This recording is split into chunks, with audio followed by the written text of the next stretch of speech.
الحمد لله وكفى وسلام على عباده الذين اصطفى أما بعد أعوذ بالله من الشيطان الرجيم بسم الله الرحمن الرحيم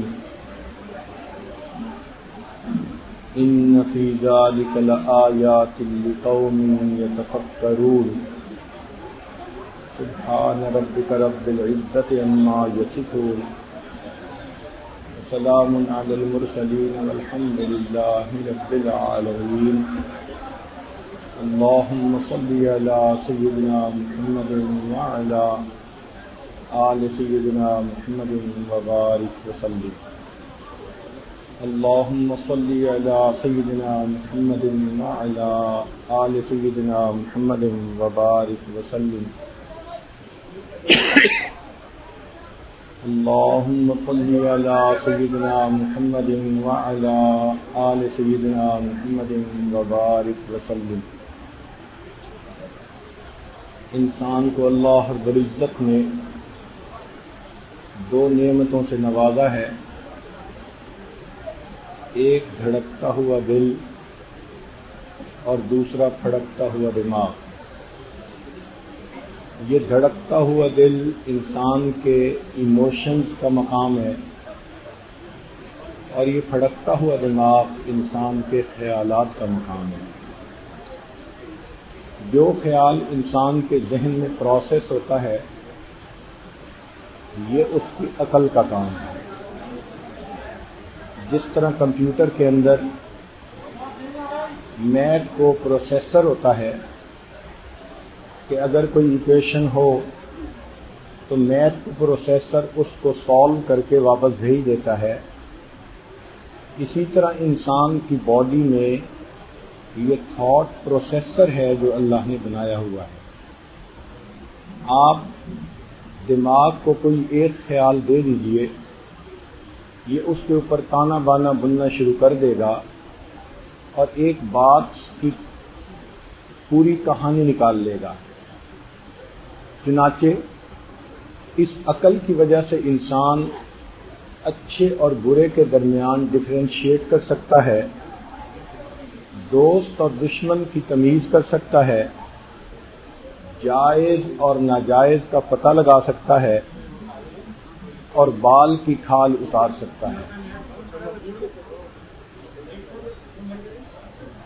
یہ تمام عقل کے کرشمے ہیں کہ جن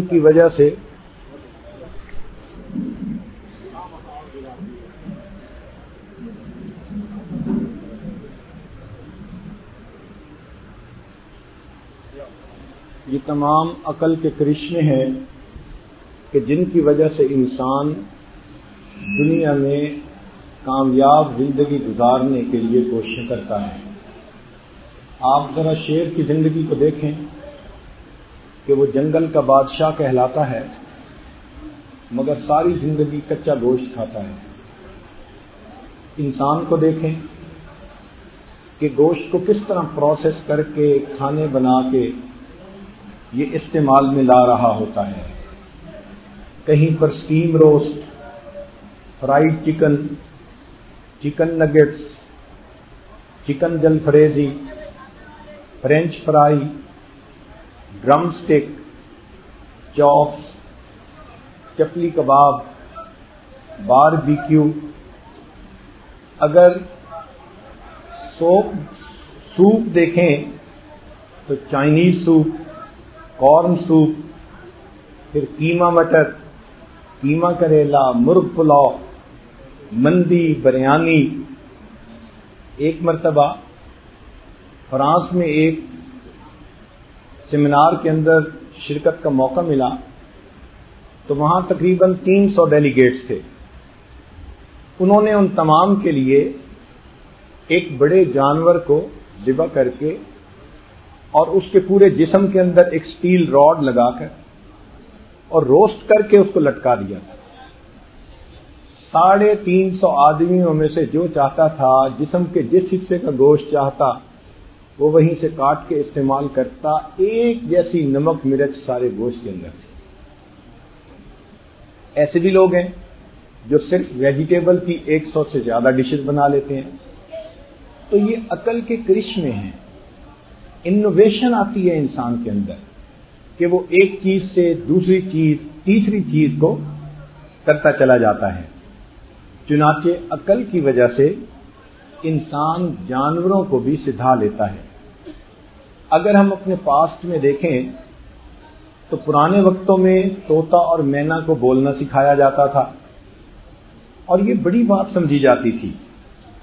کبوتر کو پیغام پہنچانے کا جاب دیا جاتا تھا. گھوڑے کو ڈانس سکھا دیتے تھے. تو اس قسم کے چند کام پچھلے زمانے میں لوگوں کی انٹرسٹ کا باعث بنے ہوئے تھے. آج کے موسٹ ماڈرن سائنٹیفک دور میں انسان نے جانوروں کی نفسیات کو اچھی طرح سمجھ لیا. چنانچہ اس نے جانوروں کو ایسی ایسی چیزیں سکھائیں کہ جن کو دیکھ کے انسان حیران ہوتا ہے. ہمیں ایک مرتبہ بالٹیمور ایکویریم دیکھنے کا موقع ملا تو وہاں پر ڈالفن شو تھا. ایک بال جس کو انہوں نے 30 فیٹ اوپر لٹکایا ہوا ہے، وہ مچھلی پانی میں سے نکلتی ہے اور 30 فیٹ چھلانگ لگا کر جمپ کر کے وہ بالآخر اس بال کو ٹچ کرتی ہے ایک اشارے کے اوپر. ایک جگہ دیکھا کہ انہوں نے بنمانس کو کراٹے سکھائے ہوئے تھے. اب اس کے مقابلے میں جتنے بھی لوگ آتے تھے وہ ان کو بلاک کرتا تھا، پنچ لگاتا تھا اتنی تیزی کے ساتھ کہ انسان حیران ہوتا تھا. ہم نے سویڈن میں ایک مرتبہ لائف سٹاک دیکھا.